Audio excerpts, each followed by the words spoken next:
अस्सलामुअलैकुम, sports world के साथ खुशामदीद। मैं हूं हिफ्सा इम्तियाज। और नाजरीन, कल तीसरा मैच खेला जाएगा पाकिस्तान और न्यूजीलैंड के दरमियान। T20 मैच है ये, और पाकिस्तान को ये सीरीज़ के लिए भी बड़ा ज़रूरी मैच है, क्योंकि अगर पाकिस्तान कल ये तीसरा मैच भी हार जाएगा तो एक तरह से सीरीज़ भी हार जाएगा। 5 मैचेस की ये सीरीज़ है, तो अब पाकिस्तान किस स्ट्रेटेजी के साथ मैदान में उतरेगा। ऑकलैंड में ये तीसरा मैच खेला जाएगा, और इसके साथ साथ दीगर मौजू जो हैं उनको भी ज़ेर बहस लाएंगे। स्टूडियोज़ में मेरे साथ मौजूद होंगे जाहिद मकसूद साहब, यूसुफ अंजुम, और हमें साथ साथ स्काइप पर ज्वाइन करेंगे सलीम खालिक साहब को वेलकम कहूँगी। उम्मीद करती हूँ आप लोग खैरियत से होंगे। जाहिद साहब, आपसे आगाज़ करूँगी। ऑकलैंड में अब जो मैच खेलने जा रहा है, क्या अब तक वो जो हमारा एक लर्निंग प्रोसेस है वो चलता रहेगा, या कुछ स्ट्रेटेजी चेंज होगी और हम जीत की जानिब जाएंगे?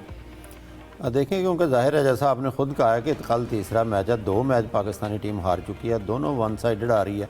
ज़ाहिर है न्यूजीलैंड की टीम बहुत मजबूत दिखाई देती है अपनी कंडीशंस में, और पाकिस्तानी टीम जो है हमेशा जो सीखने के मरहले से गुजरती है अब भी गुजर रही है।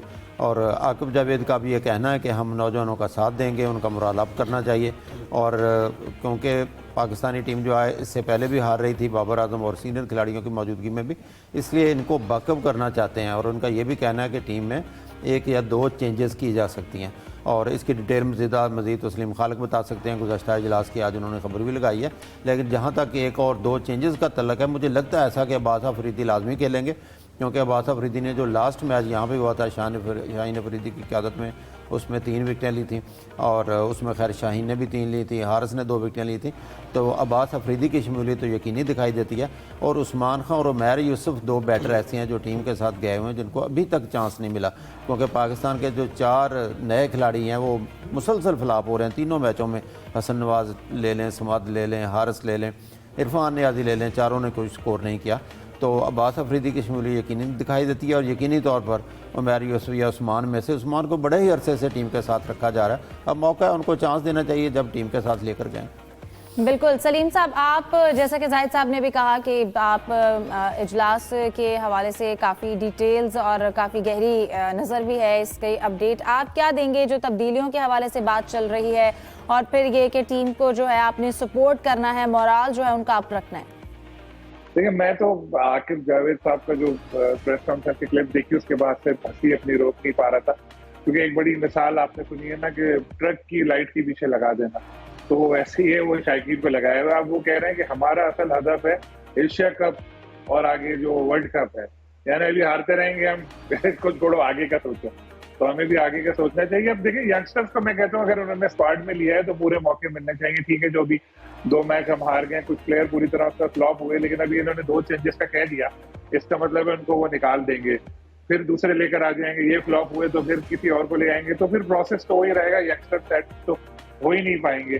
तो करना इनको ये चाहिए कि पूरी सीरीज खिलाएं। मैं तो कहता हूँ जो टीम खेल रही है 1-2 चलने कोई जरूरी चेंज है तो करें, नहीं तो खिलाएं हम लड़कों को। जो दूसरी बात अभी इजलास की है, वो इजलास में यही बात हुई थी कि जी जितनी भी तनकीद हो रही है तो वो होती रहे, कोई इशू नहीं है। हम लोग जो है यंगस्टर्स को खिलाने की हिकमत अमली पर कार्य करेंगे। ये एक इस तरह का एक फैसला हुआ है, यानी अगली सीरीज में भी अभी इन लोगों का इरादा यही है कि बाबर हुए या फिर रिजवान हुए, उनको बाहर ही रखें। ठीक है। यूसुफ साहब, आप इस हवाले से क्या कहेंगे? जिस तरह से ये प्लानिंग हो रही है और आगे के हवाले से हिकमत अमली बनाई जा रही है, पाकिस्तान का ये अपना तीसरा मैच जीतना भी बहुत ज़रूरी है। देखें हिफ्ज़ा, पाकिस्तान टीम ने यकीनी तौर पर नौजवान खिलाड़ियों को मौका दिया है, अच्छी बात है, उनको मौका मिलना चाहिए, लेकिन मेरे ख्याल में जो वेन्यू है वो सर अच्छा नहीं किया। अगर यही नौजवान खिलाड़ियों को यहाँ पर जो पाकिस्तानी कंडीशन में खेलने का मौका मिलता तो मेरे ख्याल में यकीनी तौर पर बेहतर होता, क्योंकि इन नौजवानों ने इन्हीं विकेटों पर परफॉर्म किया। तो एकदम से आपने उनका गेट तब्दील किया और उनको मुश्किल कंडीशन में डाल दिया, ये उनके जो करियर के साथ खेलने के मुतरादिफ भी है। अगर यही नौजवान पाकिस्तान में खेलते मेरे ख्याल में इनका जो रिज़ल्ट था, जो परफॉर्मेंस थी, ज़्यादा बेहतर होती। अब चूँकि वक्त गुजर चुका, जो होना था वो हो चुका है। अब ऑकलैंड का हमारा तीसरा मैच है, जहाँ की जो बेसिकली ग्राउंड है वो उसका रग्बी का ग्राउंड है, और उसको मेक शिफ्ट बनाया जाता है। हर जब भी यहाँ पर मैच होता है, तो लास्ट टाइम भी पाकिस्तान की टीम यहाँ मैच खेली थी, वो हार चुकी थी यहाँ पर, और मुश्किल कंडीशन है। नौजवानों के लिए एक इम्तिहान है, और मौका भी होगा कि अगर तब्दीलियाँ नहीं की जाती, जैसा कि आकिब ने भी अंदिया दिया कि 2 तब्दीलियाँ मुतवक्को हैं, तो मेरे ख्याल में या तो फिर उनको पूरा मौका मिलना चाहिए जिनको आपने शामिल किया है, उनको 5 मैच खिलाएं कि ये आपकी हमारी बेस्ट 11 है, इसको हम मौका दे रहे हैं, उनको एतमाद दें बार बार तब्दीलियों से बार बार यही जिक्र किया जाता है कि बार बार तब्दीलियों की वजह से पाकिस्तान क्रिकेट का बेड़ा गर्क हो रहा है। तो अगर मज़ीद तब्दीलियाँ की गई तो मेरे ख्याल में मज़ीद जो हालात हैं वो संगीन हो जाएंगे पाकिस्तान के लिए। बिल्कुल जाहिद साहब, ये हमने इस हवाले से भी बात की थी, कल भी हम डिस्कस कर रहे थे कि अगर आपने मौका दे दिया है नौजवानों को तो उनको इस चीज़ का डर नहीं होना चाहिए कि हमने परफॉर्म नहीं किया तो हम शायद ये पूरी 5 मैचेस की सीरीज भी नहीं खेलेंगे, क्योंकि फिर इससे तो फेयरलेस क्रिकेट नहीं खेली जाएगी। हिफ्जा देखें 15 या 16 रुकनी टीम गई हुई है, ये पॉसिबल नहीं होता 5 मैचों को सीरीज़ हो और 5 मैचों में सिर्फ वही प्लेइंग 11 हो। जो बाहर 3 या 4 प्लेयर बैठे हैं उनको चांस तो कहीं ना कहीं देना है, क्योंकि कल का एक किस्म का सीरीज़ का डिसाइडर मैच है। सीखने के मरहले का ये हरगज़ मतलब नहीं होता कि आप बिल्कुल रिस्क लें और सीरीज़ गवा कर आगे जाएं वापस। एक जीत जो है वो टीम का मोराल अप करती है, नौजवानों के लिए भी टीम की जीत बहुत ज़रूरी है। तो मैं समझता हूँ अगर जो ज़रूरी चेंजेस हैं जिसकी तरफ आगे ने इशारा किया 1 या 2 चेंजेस का, तो वो कर देनी चाहिए 1 या 2 चेंजेस, क्योंकि इस वक्त जीत लाजमी है। एक जीत ज़रूरी होगी, टीम का मोराल अप होगा, प्लेयर्स की बॉडी लैंग्वेज ही चेंज हो जाएगी, वरना कल हारेंगे तो फिर मज़ीद प्रेशर में आएंगे। तो ज़्यादा प्लेयर तो गए ही नहीं है, 15 या 16 हैं और इसमें से भी वो प्लेयर हैं जो बहुत से पहले खेल भी चुके हैं और मोहम्मद अली पे बहुत जोर दे रहे थे लेकिन ज़्यादा अच्छी बॉलिंग नहीं कर सके मोहम्मद अली। बैट्समैनों का मैं पहले ही जिक्र कर चुका हूँ, तो 1 या 2 चेंजेस जो हैं वो करने में कोई हर्ज नहीं है, क्योंकि टीम के लिए जीत इस वक्त ज़रूरी है। और मेरा ख्याल है वहाँ की कंडीशन में जहाँ छोटे ग्राउंड है और एक ख़ास तौर पर हमारे बैट्समैन बिल्कुल ही नाकाम दिखाई देते हैं। और शाहीन तो आपको याद है पिछले मैच में शाहीन ने जो है शुरू में जो है एक मेडन ओवर कराया था, उसके बाद शाहीन को भी बड़ी मार पड़ी और टिम सेफर्ट और फिन एलन बहुत ही आउट क्लास खेले, चौके छक्के भी उन्होंने खूब लगाए। तो मैं समझता हूँ कि थोड़ा सा सीखने के मरहले के साथ साथ जीत का आंसर भी जो है वो भी जहन में होना चाहिए कि हम मेहनत करें और अपनी विकेटें ना गंवाएं और टेल एंडर्स की तरह शाटें लगाना ज़रा बंद कर दें। मैं यूसुफ आपसे जानना चाहूँगी, हमने T20 स्क्वाड की बात कर रहे हैं लेकिन इसके बाद वनडे के जब मैचेस स्टार्ट होंगे, कल भी हमने बात की कि उसके हवाले से जो कैंप है वो जारी रहा। मोहम्मद रिजवान ने हमें प्रैक्टिस वहाँ पर कर रहे थे, तो आप भी वहाँ पर मौजूद थे, आपने क्या देखा?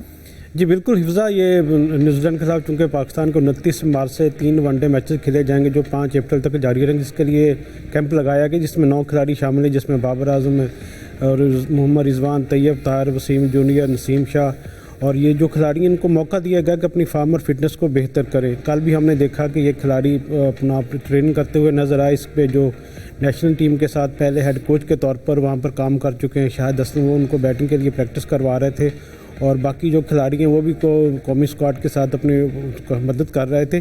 तो हमारी बात भी अब्दुल्ला शफीक से। अब्दुल्ला शफीक यकीनी तौर पर पाकिस्तान के एक मुस्तकबिल हैं, बाजी में उन्होंने बहुत अच्छा परफॉर्म किया है। अब चूँकि उनको ड्रॉप किया गया था आईसी चैम्पियन ट्रॉफी के बाद, उनको दोबारा कम बैक हुआ तो वो थोड़े नर्वस भी थे। उनका ये कहना था कि बार बार मौके मिलने से यकीनी तौर पर थोड़ा मोराल भी बेहतर होता है, लेकिन हमें अब सीखने का मौका मिल रहा है कि हम अपने सीनियर से सीखें कि न्यूजीलैंड की कंडीशन में कैसे जाकर परफॉर्म करना। ख़ासतौर पर बाबर आजम और जो मोहम्मद रिजवान है उनके खास से हेल्पफुल साबित हो सकते हैं। इस तरह दूसरे जो खिलाड़ी थे वो भी पूरा एतमाद थे कि उनको एक अच्छा मौका मिल रहा है कम बैक करने के हवाले से, क्योंकि पाकिस्तान की थोड़ा पोजीशन बेहतर है वनडे सीरीज़ में, क्योंकि पाकिस्तान की टीम की रैंकिंग भी 3री है, न्यूजीलैंड की 4थी रैंकिंग है। पाकिस्तान का माजी का जो वनडे का ग्राफ है वो भी बेहतर हुआ। ये वाहद फॉर्मेट है जिसमें पाकिस्तान ने अच्छा परफॉर्म किया। यकीनी तौर पर उम्मीद की जा सकती है कि जिस तरह अब सीनियर वहाँ पर जाएंगे तो पाकिस्तान को थोड़ा खुशियाँ भी मिलेंगी ईद के बाद। तो सलीम साहब, आपको क्या लगता है ईद के बाद जो पाकिस्तानी अवाम है उनको खुशियां मिल सकती हैं? हमने T20 स्क्वाड का जिक्र किया है, T20 सीरीज़ तो जारी है, आगे वनडे के हवाले से भी जो तैयारियां जारी हैं, प्रैक्टिस जारी है, और आपको क्या लगता है वनडे स्क्वाड के हवाले से?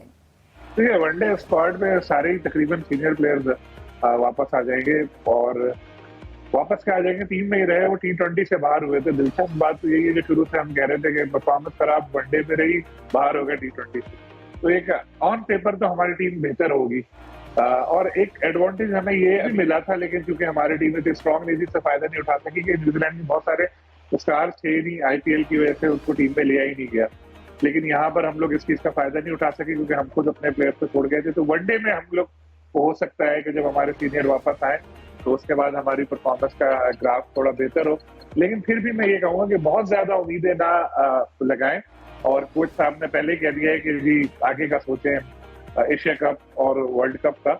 और यंगस्टर्स के हवाले से ये बात थी कि हमारे पास जो भी हम टीम लेकर गए हैं न्यूजीलैंड, तो बेंच पे कौन सा हमारे पास कोई ब्रायन लारा या डॉन ब्रैडमैन बैठे, वो भी जो नए लड़के ही हैं। उस्मान को पहले काफी मौके मिल चुके हैं लेकिन वो परफॉर्म नहीं कर सके, लेकिन खेल रहे हैं मुसलसल। तो अब एक चीज ये हो सकती है कि उस्मान को ओपनिंग करा दी जाए और कहें कि तुम जिस तरह खेलते हो उस तरह खेलो हारिस के साथ। दोनों एक ही तरह से खेलते हैं, आके पकड़ते हैं और बैट आते रहते हैं। तो आके सलीम साहब, आप बेंच की बात कर रहे हैं, ब्रायन लारा तो बेंच पर नहीं बैठे, बेंच पर बैठना तो दूर की बात, हमें तो नहीं लगता है कि ब्रायन लारा कोई टीम में भी शामिल है।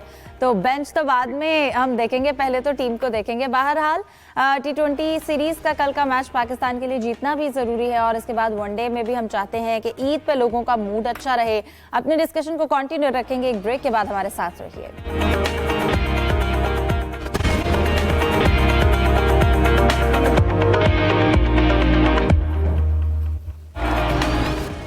Welcome back. तो डिस्कशन को कंटिन्यू करते हैं। जायद साहब, मैं आपकी जानिब आऊँगी। चैंपियंस ट्रॉफी हुई, हमारे स्टेडियम्स जो हैं वो एक तरह से नए बने, स्पेशली कज़ाफ़ी स्टेडियम, और फिर हमने उनकी सारी तैयारी देखी, आप लोग वहाँ पर गए। लेकिन अब एक और बात चल रही थी कि कज़ाफ़ी स्टेडियम में छतें तैयार की जाएंगी शायकीन के लिए। तो ये कितना मुश्किल होगा शायकीन के लिए इस गर्मी में छतों पर बैठकर मैच देखना? ये क्या प्रोजेक्ट होगा? बेसिकली जब इसकी तज़य्युन और आराइश की गई, काफ़ी पैसे लगे हैं कज़ाफ़ी स्टेडियम पर चैंपियंस ट्रॉफी से पहले। उस वक्त मोहसिन नकवी साहब ने ये कहा था कि इसकी स्टैंड की छतें बड़ी जल्दी डाल दी जाएंगी, लेकिन चैंपियंस ट्रॉफी के बाद, क्योंकि इससे पहले इतना वक्त नहीं था। अब क्योंकि ICC विमेंस क्वालिफायर भी यहाँ पे हो रहा है 9 से लेके 9 अप्रैल से 19 अप्रैल तक। PSL भी शुरू हो रही है अप्रैल में, और इसके बाद बांग्लादेश की टीम मई में आएगी। अप्रैल और मई की गर्मी तमाशाइयों के लिए बहुत मुश्किलात पैदा करेगी, क्योंकि ओपन स्टैंड है, ऊपर छत नहीं है। आपको याद होगा चैंपियन ट्रॉफी के दौरान एक मैच में बारिश हो गई थी तो कितना तमाशाइयों का बुरा हाल हुआ था। तमाम तमाशाइयों को उतर कर जो अफगानिस्तान का मैच था उन्हें नीचे छुपने के लिए जगह तक नहीं मिल रही थी। स्टैंड मिलेगा, बनेगा तो तब जो है वहाँ तमाशे बैठकर मैच दे सकेंगे। इसलिए मुझे लगता नहीं है, अभी कहीं दूर दूर दिखाई नहीं देता कि ऐसा कोई कंस्ट्रक्शन का काम करने का इरादा है बोर्ड का, या वहाँ पर हो रहा है। इक्का दुक्का काम उनके को लगे हुए हैं लोग, तामीर मरम्मत कहना चाहिए, तामीर के नहीं, वो काम हो रहा है। लेकिन इसकी तरफ तवज्जो देनी बहुत ज़रूरी है, वरना फिर तमाशा ही अपने सबर का इम्तिहान ही देते रहेंगे वहाँ पे गर्मी में बैठ। बिल्कुल। अभी हम देख रहे हैं मार्च में जो है वो धूप की जो तपिश है वो इतनी तेज़ है, तो मई और जून की गर्मी में तो फिर ओपन बैठना, ये इम्तिहान लिया जाएगा जो क्रिकेट शायकीन है ना, मैच की परफॉर्मेंस के साथ साथ कि वो गर्मी कितनी बर्दाश्त करते हैं। मैं सलीम साहब आपकी जानिब आऊँगी। चैंपियंस ट्रॉफी खत्म हुई, भारत जो है वो फातेह करार पाया। उसके बाद अब इंडिया की जानिब से टीम के लिए एक अच्छी चीज़ भी है, खिलाड़ियों का मोराल भी अप है और उन्होंने एक इनामात के ऐलान भी किए हैं। 58 करोड़ गालिबन है अमाउंट, पाकिस्तानी करेंसी में ये 1.5 अरब से भी ज्यादा पैसे हो गए। तो इंडियन क्रिकेटर्स के लिए यकीन माने ये अमाउंट कुछ भी नहीं है। वो IPL इधर उधर से इतना कमा लेते हैं कि आपने देखा होगा कि जो चैंपियंस ट्रॉफी हुई उसकी जो फाइनल के बाद इनामी रकम मिली, तो जो उनकी टीम से बाहर थे पंच, जो प्लेइंग 11 में नहीं थे, उससे ज्यादा तो उनका IPL का कॉन्ट्रैक्ट हुआ है।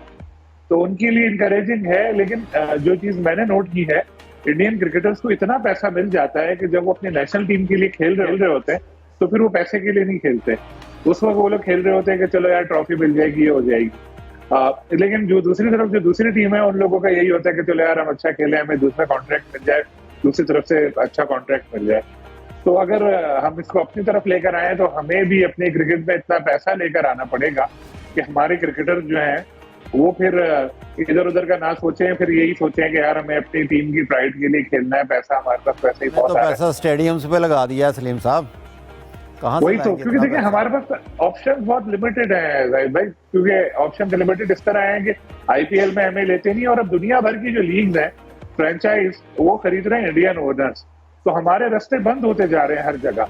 तो हम तो हमारे पास तो ले दे के PSL बचेगी या एक दो और, तो वहाँ ही कोशिश करनी चाहिए कि उसको इतना बड़ा ब्रांड बनाया जाए कि फिर आमदनी बढ़े, खुल जाएगा। सऊदी अरब की लीग आ जाएगी तो खुल जाएगा रास्ता। तो वो देखे ना, वो मुखालफत होना शुरू हो गई उसकी अभी से ही, क्योंकि इंडिया परेशान हुआ, IPL के लिए खतरा बन सकती थी। उसने इंग्लैंड को कहा कि तुम बयान दो, इंग्लिश बोर्ड के चीफ ने स्टेटमेंट दे दिया कि जी ये तो सही नहीं है। सबसे आगे है।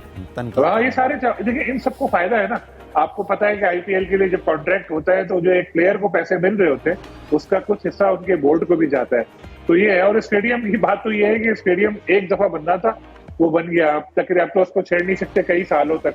तो अब पैसे कहाँ से आएंगे ये सोचना पड़ेगा। देखिए हमारे आमदनी के 2 जरिए हैं, एक आईसीसी से पैसा मिलता है और एक पीएसएल फ्रेंचाइज। इस वक्त बोर्ड की नजरें हैं 2 नई फ्रेंचाइज जो बेचनी है, जो पीसीबी सोच रहा है कि जी 2 अरब तक बेचे, सालाना मिले उससे, तो उससे हो सकता है कि मामला थोड़े बेहतर हो। लेकिन पीसीबी खर्चे में बहुत माहिर है, किसी को 50 लाख किसी को कितने दे रहा है, लेकिन पैसा आ कहाँ रहा है इस चीज में थोड़ा पीछे। पीसीबी को अपने रेवेन्यू के जो जराए हैं उनको तलाश करना पड़ेगा कि और पैसा कमाए। सारे वक्त आप आईसीसी और ये पीएसएल के ऊपर नहीं चल सकते। बिल्कुल। और यूसुफ साहब, इस हवाले से जो कौमी असम्बली में पब्लिक अकाउंट्स कमेटी ने भी मोहसिन नकवी साहब को तलब किया है, थोड़ा सा एहतसाब, और इस हवाले से उनको भी तलब किया गया है। देखिए, इस तरह की बहुत सी कमेटियां पहले भी बनती रही हैं, अब भी बनी हैं। यकीनी तौर पर एहतसाब के हवाले से जी बातें होती हैं, लेकिन होता वाता कुछ नहीं है। और क्योंकि ये सिर्फ ये सियासी एक स्टंट होता है जिसके लिए सारी चीज़ें की जाती हैं। वो चाहते हैं कि हमारी मशहूरी हो, हम अपना मीडिया में आए इस हवाले से, क्योंकि जब भी ना क्रिकेट का नाम होगा तो यकीनी तौर पर वो हेडलाइन भी बनेगी और डिस्कस भी हो। और इसलिए हम भी यहाँ पर आज बैठकर डिस्कस कर रहे हैं कि मोहसिन नकवी साहब को वहाँ पर बुलाया जाए। तो अभी तक तो चूँकि मामला क्लियर ही नहीं हुए, ना हिसाब किताब हुआ अभी तक, ना ऑडिट हुआ। जब तक ऑडिट नहीं होगा तो उस वक्त तक कैसे आप किसी का एहतसाब कर सकते हैं। इंडियन मीडिया भी लगा हुआ पाकिस्तान को बदनाम करने के हवाले से। देखें जी, पाकिस्तान करप्ट, अपना जो बोर्ड है वो सारा गरीब हो गया है, इनके पास पैसा नहीं बचा, इनके सारे पैसे खर्च हो चुके हैं। तो ऐसा कुछ नहीं है। पाकिस्तान क्रिकेट बोर्ड ने अभी तक, हमारी उनसे बात भी, उनका ये कहना है कि ना, जब तक किसी कोई एहतसाब नहीं होगा, जब हिसाब किताब कंप्लीट होगा तो फिर ये चीज़ें सामने आएंगी। उससे पहले इंडियन मीडिया सिर्फ पाकिस्तान को उनको बदनाम करने की कोशिश करता रहता है। तो मेरे ख्याल में अभी तक आने वाले दिनों में कुछ सूरत हाल वाज़ेह होगी। अभी तक तो सारी चीज़ें आप सुनी सुनाई बातें ही हैं। बिल्कुल। लेकिन यूसुफ साहब, एहतियात करना चाहिए। पैसा जो है वो कमाना मुश्किल होता है, खर्च करना आसान होता है। आपने एक क्लिप बड़ी पिछले दिनों वायरल हुई थी, एक देख रही होगी, उसमें एक साहब कह रहे होते हैं कि पैसों की मेरे पास कमी नहीं है, किसी से भी उधार ले लूंगा। तो ये सूरत हाल नहीं आनी चाहिए। खैर, पाकिस्तान के तो इस हवाले से और भी मीम्स बनी हुई हैं। बहरहाल बहुत सी बातें होती हैं उसमें। मैं जाहिद साहब आपसे एक रूल जो आज इस माह दोबारा से शायद गौर किया जा रहा है या शुरू होगा, जो कि कोरोना के डेज में बंद हुआ, ज़रा उस पर बात कर लेते हैं। इंडियन मीडिया रिपोर्ट्स के मुताबिक जब बॉल पे स्लाइवा यूज़ किया जाता था, जो कि कोरोना डेज में बंद हुआ, अब दोबारा से इस आईपीएल में उस पर गौर किया जा रहा है कि उसको दोबारा से वो स्टार्ट कर सकें।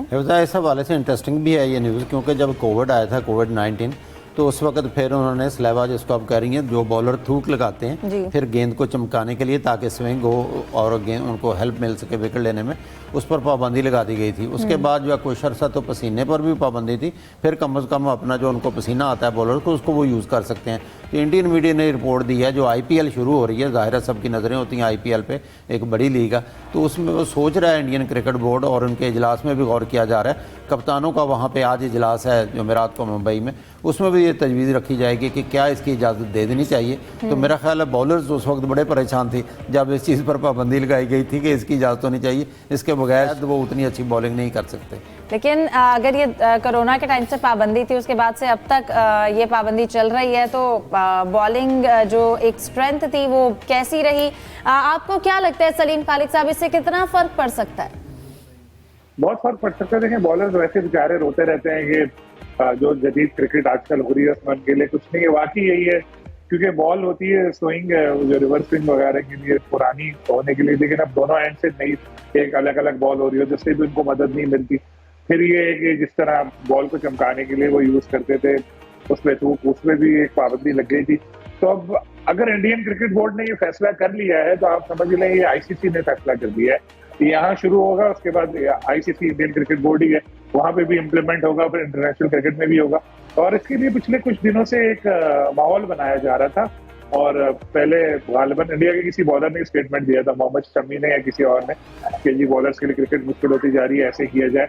तो वो लोग एक माहौल बनाते हैं, उसके बाद फिर अमल करते हैं। तो एक तरह से ये शुरू हो चुका है उसमें, और जरूरी भी है वैसे, क्योंकि क्रिकेट आजकल आप देख रही हैं किस तरह की हो गई है कि 4-4 छक्के शाहीन अफरीदी जैसा बॉलर एक ओवर में खा रहा है। तो बॉलर्स की इज्जत ही नहीं रही अब तो कोई, अब बॉलर की कोई इज्जत नहीं है। अब पहले जमाने में होता था फला बॉलर आ रहा है, बैट्समैन डर जाते थे, हम कहते हैं आजा बेटा देख लेते, वो नंबर 11 भी आके छक्के मार लेता है किसी को भी। इसमें जाहिर है यहाँ पर तो न्यूजीलैंड में ग्राउंड भी छोटे हैं, ये सब भी था, लेकिन जब थोड़े से रूल्स चेंज होंगे और बॉलर को थोड़ी मदद मिलेगी, तो फिर वो पुराने वाला जैसा मुकाबला होगा कि बॉलर्स और बैट्समैनों के दरमियान एक ऐसा जिसमें बराबर की टक्कर का मुकाबला हो। अभी तो बैट्समैनों को ज्यादा फेवर है। ये रूल के बाद दोबारा से कितना फर्क पड़ेगा वो देखते हैं, इस पर गौर किया जा रहा है और जैसा कि कहा कि इंडियन मीडिया की तरफ से अगर खबर है तो शायद ये चीज़ चेंज हो भी जाए। बहरहाल आज के प्रोग्राम का वक्त खत्म हो गया है। तमाम मेहमानों का बहुत शुक्रिया। प्रोग्राम से दीजिए इजाजत। अल्लाह हाफिज।